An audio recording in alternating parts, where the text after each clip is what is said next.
All right, so staying in the college football, Jay. So I was thinking about this a little bit. So we already got the NFC. I mean, part of the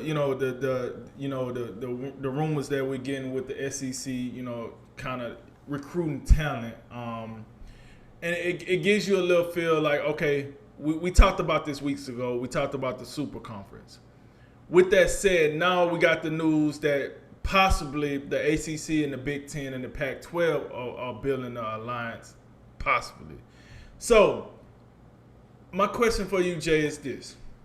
If the ACC, Big 10, and the Pac12 form an alliance, could they or would they have enough talent where we can possibly have a NFC versus AFC type of feel in college football to give it that somewhat of that nostalgia that the NFL has in their league? I think first of all, I don't know if you noticed in the real lead in, the opening lead in, I talked about the resistance or the rebellion. I don't know if you're into Star Wars, little Star Wars reference for you. Because I'm looking at the SEC right now. It's kind of like they got the old First Order, the Empire type of look to them with whoever's running that show, got a little Darth Vader in them or whatever. And now, you look at all these other conferences out here talking about, well, what are we supposed to do? We got over here getting ganged up on. So their response, I guess, is to get together and form their own little rebellion. And I gotta say, this is something that I think we both kind of floated a little bit, that we could see maybe this happening, and it only seemed like a logical conclusion because the SEC is just stockpiling all the talent. When you look at, you look at Bama, Georgia, Texas A&M, Florida. I throw Auburn in there as well. LSU, maybe Ole Miss as well. And then you got Texas and Oklahoma. You got, 8 or 9 like primetime programs, plus, a couple other programs like Tennessee that have great tradition. We just haven't heard from them a lot lately. No, that's right. But when you get those 3 conferences together, I think they're comparable. And I don't know, I think you could give me probably like 8 teams out of those 3 conferences who could put up a good fight and have a comparable AFC, NFC type feel to it. I think you could. Obviously, you have Clemson from the ACC. I'm gonna throw Notre Dame in there as well, just because.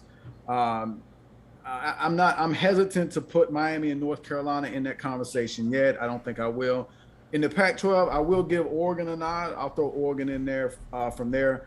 But the Big 10, is the second best conference in college football, and they have quality depth. They give you Ohio State right off the jump, but don't forget about Penn State. Don't forget about Wisconsin. I know we was just ragging on Michigan, but I'm gonna throw Michigan in there just because. And don't forget about Iowa. Iowa's always slithering around in the top 25. So, and then you go, and if you go a little bit down the ACC, you go a little bit further into the Pac-12. You can find some solid programs that, give it a feel to like, okay, maybe these guys are comparable. The SEC still might have a slight edge in the the cream of the crop, outside of, this little alliance or whatever it could be. They got Clemson, Ohio State, obviously. But the SEC, of course, is going to have Bama, Georgia. I'm gonna throw A&M in there right now, and Oklahoma. So that's a real team. Like if I gave you those 4 teams and told you, hey, this is the college football playoff, you'd probably be pretty interested. Right. Oh, so this is how I look at that, right? To what you said. You think about this. If Oklahoma was part of the SEC right now, they would have 3 of the top 5 teams right now, right?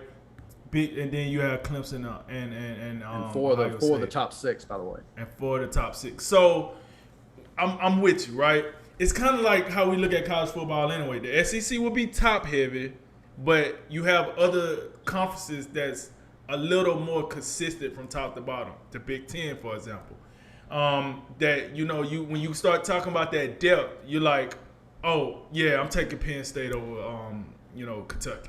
I'm taking I'm taking Iowa. I'm taking Iowa over, Tennessee. Not Tennessee. It was another team I was thinking about that kind of be in contention. Auburn. I might, you know what I'm saying? I might, you know what I'm saying? That's a good little, like, debate there. Auburn, Wisconsin, you know what I'm saying? With that said, I do think, so, like, if I had to break it down, so the SEC right now is sitting at 14 teams. So you would have to match how many teams that the SEC sitting at right now. So you have to look across the 3 leagues and say 14 teams. You said it. ACC, we're going to go, like you said, Clemson, Notre Dame. Me personally, I'm going Clemson, Notre Dame, North Carolina, and then I put a little asterisk by Florida State and Miami, just in case I don't have enough slots. Then I'm going over the Big 10. Like you said, Ohio State off the rip skill. You know what time it is. Me personally, I think the second best team, the most consistent second best team, has been Wisconsin. I'm gonna go with Wisconsin, and then I'll probably go with them two, and I'm gonna say Penn State, and then I got an asterisk by Michigan, Iowa, and probably Michigan State. Teams we know of, but they just haven't performed in a while. And then the Pac-12, like you said, Oregon, USC, they're going to be shoe-ins. But then, you have teams like, Arizona State, Utah, even Washington from time to time that I would put an asterisk by. And then I would take all those teams I got the asterisk by, and then I would filter out until I make it to the, 14 or 16 league that the SEC got. And like you said, I agree with you. If you give me those 8 teams I named, you cannot tell me that league wouldn't be competitive with the SEC. I'm not saying they would beat them, but would you not tune in? You know what I mean? So I like this feel that college football is starting to gain. This whole professional feel that they seem like they about to start moving towards. I like it. I'm for it. If the SEC guts the rest of the Big 12, meaning Oklahoma State and one other team, maybe TCU or something, comes along to play and they join the SEC, and then the ACC, Big 10, and Pac-12 make this move, I'm here for it. I'm going to let you know right now. I like it. Because let's be real here. For everybody that's going to cry about the group of 5 teams, just go look at their revenue report. Let's not like cry with like spilled milk. Like, who cares? We don't give a rip about the group of 5. Well, it's just, okay, I'll take that back. Cincinnati, I like Cincinnati, but we don't. For the most part, we don't really give a rip about the group of 5 teams. So I'm tired of people crying about what about them, and then we don't give a rip about the rest of the Big 12 that don't get called up to the major leagues. Don't care about them, or any. For that fact of the matter, any of the other conferences that got, bottom feeders, let me tell you something right now. I am not losing no sleep if Vanderbilt lose their spot in the SEC. Like, let's keep it real. Yeah. We ain't losing no sleep over that. So I'm tired of people over here with the attitude of, what about the little guys? What about them? This is America. Don't act like we care about the little guys now. What about them? Like, they gonna have to find a new home. In this pond, either you gonna swim or sink. And if you sink, we'll see you later. If you swim, we on the other side. So that's what it is. So I'm here for it. I hope this is a true. It seems to be true because I heard it on multiple outlets. I hope they find a way to make this happen. And I'm here for it. And I would love the college version of the NFC versus the AFC. Let's go, baby. So, hey, I'm here for it, man.